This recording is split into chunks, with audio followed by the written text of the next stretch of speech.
बिस्मिल्लाहिर्रहमानिर्रहीम। अस्सलाम वालेकुम नाज़रीन। मैं हूं शहरी आरिफ हमीद भट्टी। अहम तरीन खबरों के साथ नाज़रीन, पीटीआई की मखसूस रिश्तों का मामला बिला आखिर अदालतों में पहुंच चुका, जहां गैर जरूरी और गैर कानूनी दो लोगों को दी गई नशिस्तें जो शिकस्त खा चुके थे, यानी कि मुस्लिम लीग नून, पीपल्स पार्टी मौलाना, उन्हें रोक दिया गया। ये ऐसा फैसला हुआ है कि एक सियासी जमात इलेक्शन हार जाती है, लेकिन जितनी उसकी टोटल 4 सीटें हैं तो उसे 6 दे दी जाती हैं। इसकी नज़ीर शायद कभी भी नहीं मिलती। पेशावर हाई कोर्ट ने गुज़श्ता रोज असम्बली में मुतनादा सीटों पर हलफ ना लेने का हुक्म दिया था, जिसमें आज 13 मार्च तक तोसीह कर दी गई है। अब जिन्हें गैर कानूनी सीटें, जिन मुस्लिम लीग नून को दी गई मखसूस सीटें, पीपल्स पार्टी को, MQM को और दीगर जमातों को, पेशावर हाई कोर्ट के बेंच ने फौरी तौर पर उनसे हलफ लेने से रोक दिया गया है।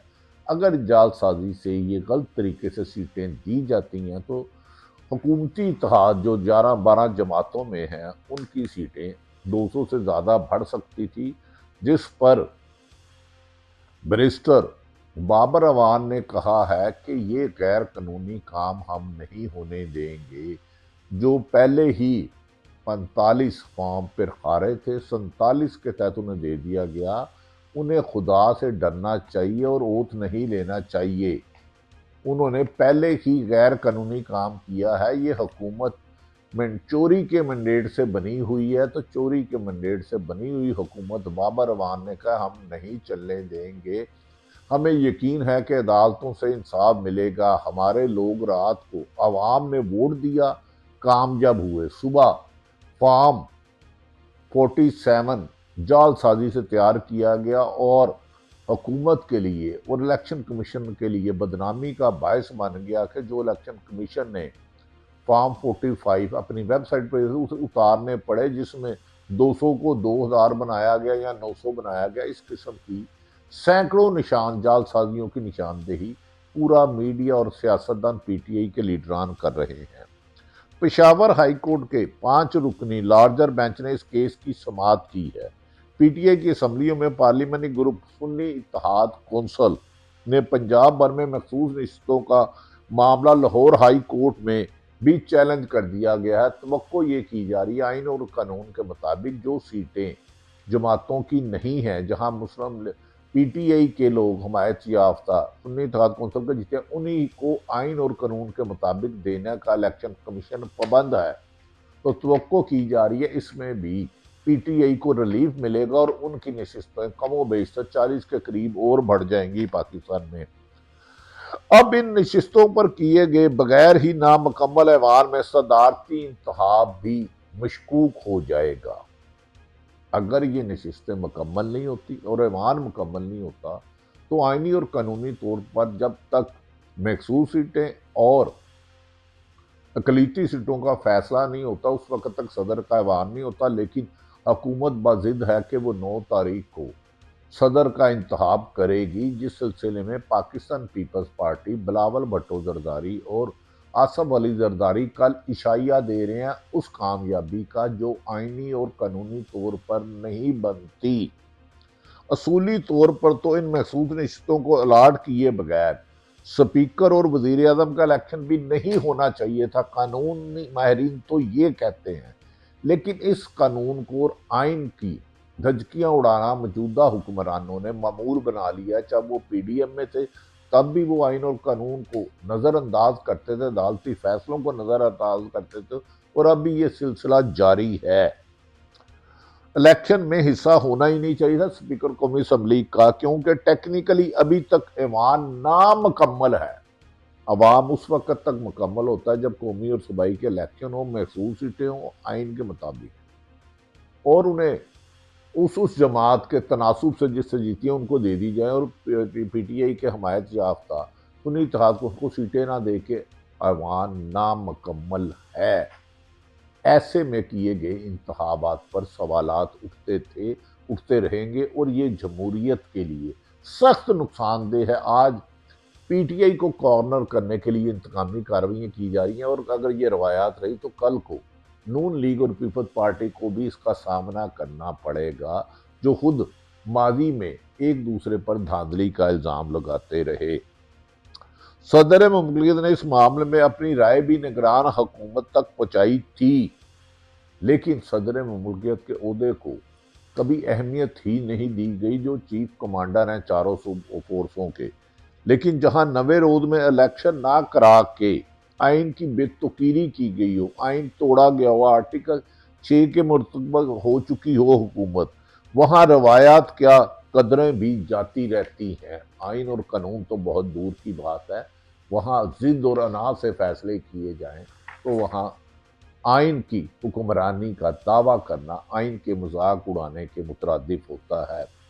पेशावर हाई कोर्ट के बाहर गुफ्तगू करते हुए बैरिस्टर बाबर अवान ने डॉक्टर बाबर अवान ने कहा कि महसूस नशिस्तें कोई माल गनीमत नहीं, मुफ्त का माल नहीं, माल गनीमत नहीं, और हमने नून लीग और पीपल्स पार्टी को ये नशिस्तें हड़प नहीं करने देंगे, क्योंकि ये अवाम के मैंडेट पर डाका है, और डाका और चोरी करने वालों को सजाएं मिलती है, सीटें नहीं मिलती। उन्होंने बाद आईनी रेफरेंस भी इस केस में दिए। उन्होंने कहा माजी में 2 इलेक्शन ऐसे हुए जहां आज़ाद हुए, जब वो जमात में शामिल हुए उसी जमात को निश्चित मिली, तो हम इस रविश को नहीं मानते। बाबर अवान ने कहा कि इलेक्शन कमीशन की वेबसाइट पर, जो खुद इलेक्शन कमीशन ने 1 माह की ताखीर से, तकरीबन 26 दिन की ताखीर से साइट पर अपलोड किए गए फॉर्म 45 ओवर राइटिंग ना होती तो नवाज शरीफ, शहबाज शरीफ, मरियम नवाज समेत नून लीग के बड़े बड़े नाम इलेक्शन हार चुके थे। जालसाजी से, ओवर राइटिंग से हारे हुओं को जिताया गया, और खुद इलेक्शन कमीशन के लिए ये बहुत बड़ा रेफरेंस बन सकता है कल को अगर आइन और कानून की हुक्मरानी हुई। बाबर अवान ने सिलसिले में मुतालबा किया, अली जफर ने मुतालबा किया, बैरिस्टर गोहर अली ने और इमरान खान ने कहा कि वो अवाम के मैंडेट को चोरी करने वालों का पीछा कानूनी दायरे में रहकर आखिरी सांस तक करते रहेंगे, और वो अवाम का मैंडेट की इज्जत करते हैं और उसी के मुताबिक हुकूमत बनेगी।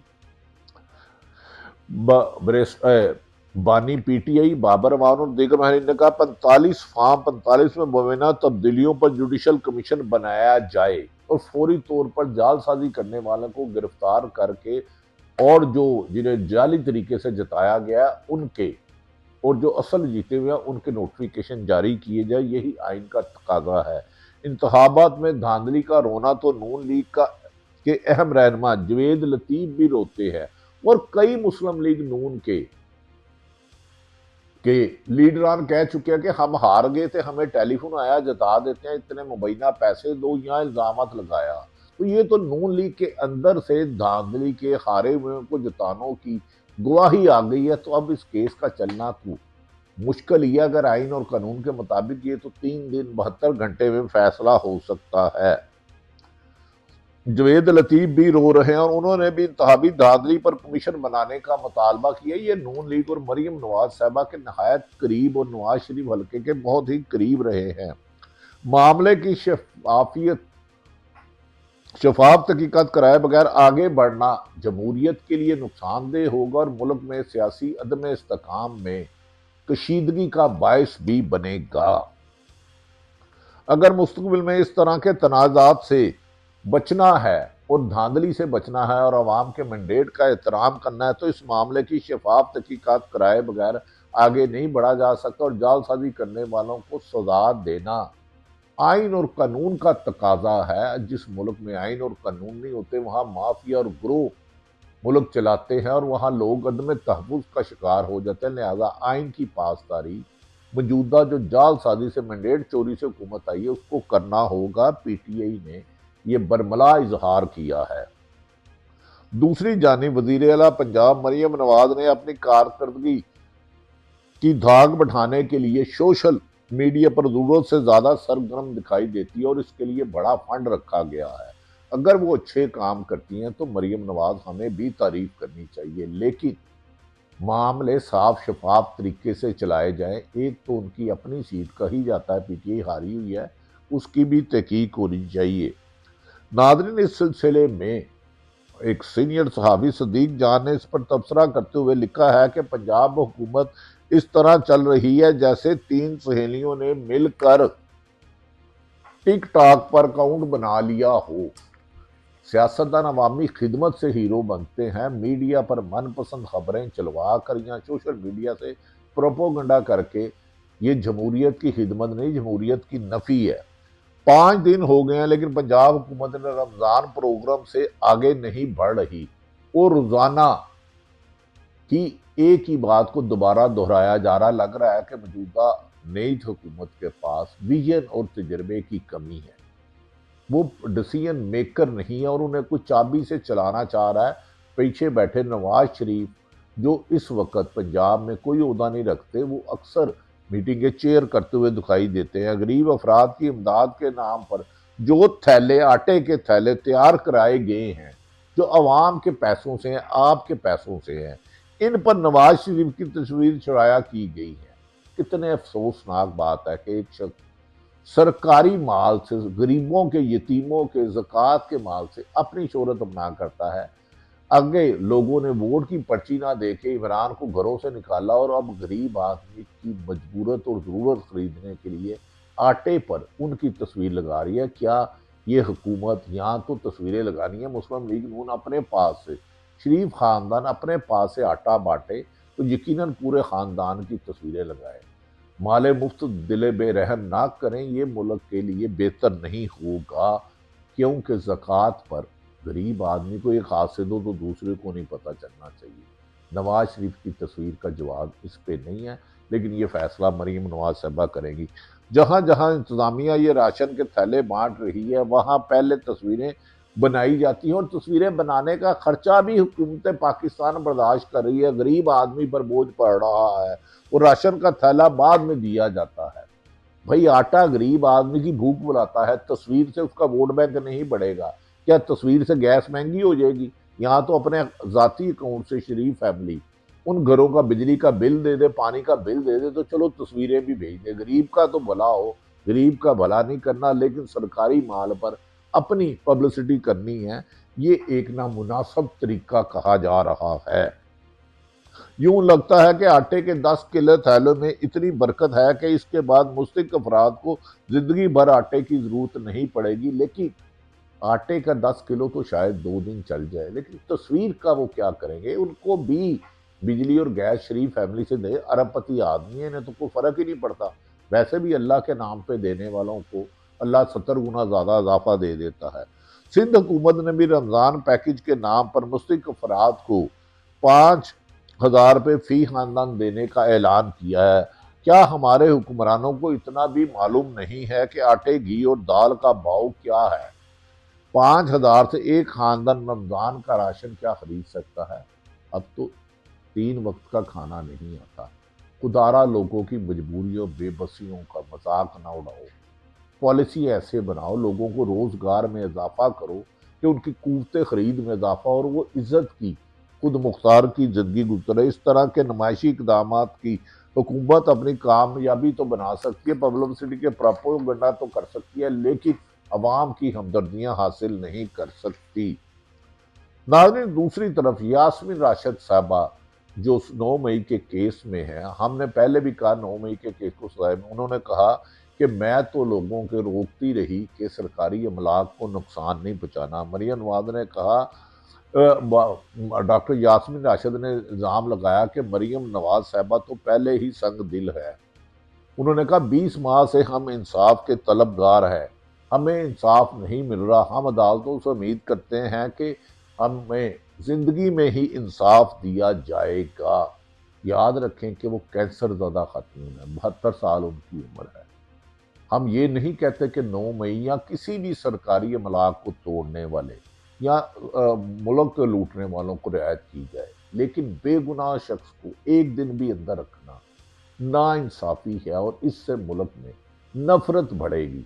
मरियम नवाज साहिबा को आगे बढ़ना चाहिए। अगर कोई जेलों में बेगुनाह कैदी है, हवालाती है या जिसे सियासी इंतकाम की वजह से बनाया है, उन्हें ख़त्म करके अपनी गुडविल बढ़ानी चाहिए, बजाय ये कि सोशल मीडिया पे शो डालकर या अपने मुखालफ लोगों को ज़ुबान बंद कर अच्छी गवर्नेंस करेंगे, अच्छी आवाम की खिदमत करेंगे, आइन और कानून के मुताबिक हुकूमत चलाएंगे, तो इससे हुकूमत की नेक नामी और गरीबों में भी इनकी जगह होगी।